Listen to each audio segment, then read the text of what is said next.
Welcome to the Pariksha Academy. Today's topic is Bhabar, Tere, Bhangar, Khadar and Doab. Bhabar, Tere, Bhangar, Khadar and Doab.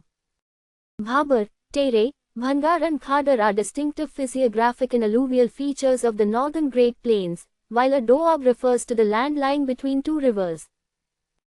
Bhabar. The Bhabar is a narrow belt extending parallel to the foothills of the Shivaliks. Its width is generally about 8 to 16 kilometers, although it varies from one region to another. Rivers descending from the Himalayas deposit pebbles, gravel, boulders and other coarse sediments in this belt.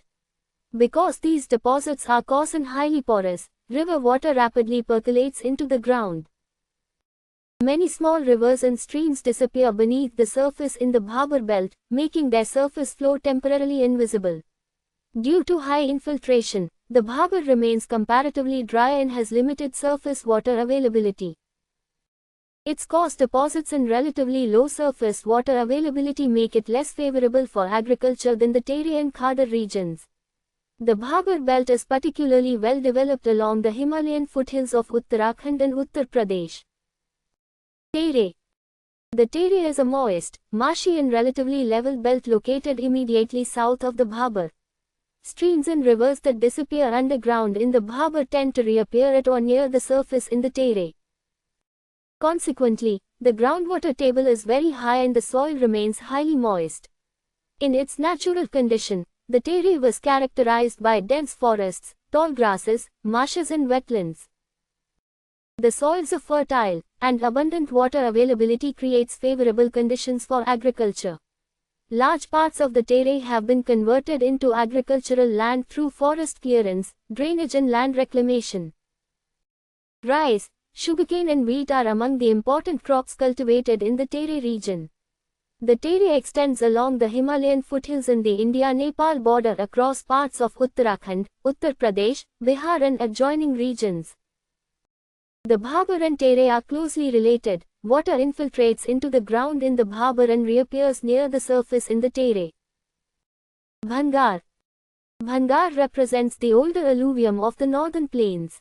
It generally occupies relatively elevated areas above the active floodplain and therefore usually remains unaffected by annual floods. Bhangar consists of older alluvial deposits laid down by rivers in the past. In many places, its soil contains hard nodules of calcium carbonate known as kankar. Since Bhangar is older alluvium, it does not receive regular replenishment of fresh river sediments.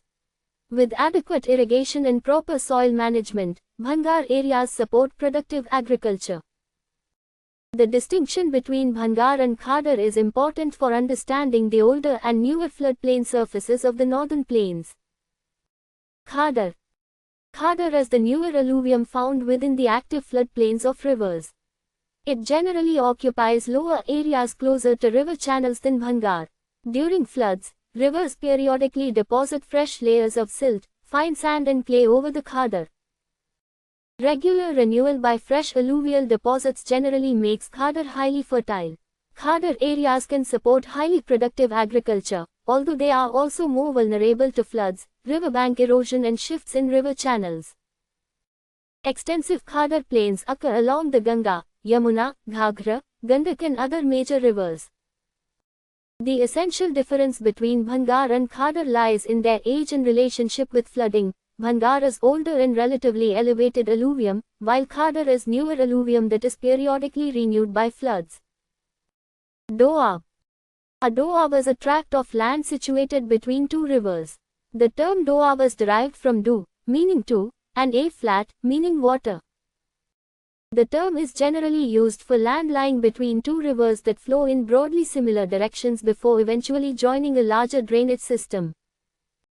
The Ganga-Yamuna doab, situated between the Ganga and Yamuna rivers, is one of the best known examples in India. The Ganga-Yamuna doab has particular importance in the physical and agricultural geography of Uttar Pradesh. Long-term alluvial deposition by rivers has created extensive fertile plains across many doab regions. Both Bhangar and Khadar may occur within a doab, therefore, doab should not be treated as a synonym for either Bhangar or Khadar. The term doab has also been widely used for the interfluvial regions between rivers in Punjab. Bhabur and Terai are primarily distinguished by their location near the Himalayan foothills, sediment characteristics and groundwater behavior, while Bhangar and Khadar are distinguished by the age of alluvium and frequency of flooding. Doab, in contrast, is defined by its geographical position between two rivers. In a simplified north to south sequence, the Himalayan foothills are followed by the Bhabur, then the Terai, and farther south by the extensive alluvial plains, where older elevated alluvium forms the Bhangar and newer active floodplains form the Khadar. Thank you very much for joining us. For more useful study material, please like and share this video, and subscribe to the Pariksha Academy channel.